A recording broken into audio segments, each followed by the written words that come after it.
के जहाँ तू रहतारू साचो करो खातिर दुर्भागे बाड़ू।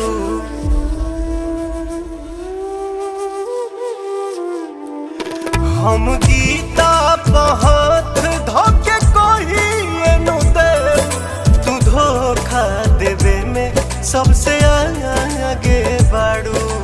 पागल पवन कब सोचलस ना हमरा साथे ये जान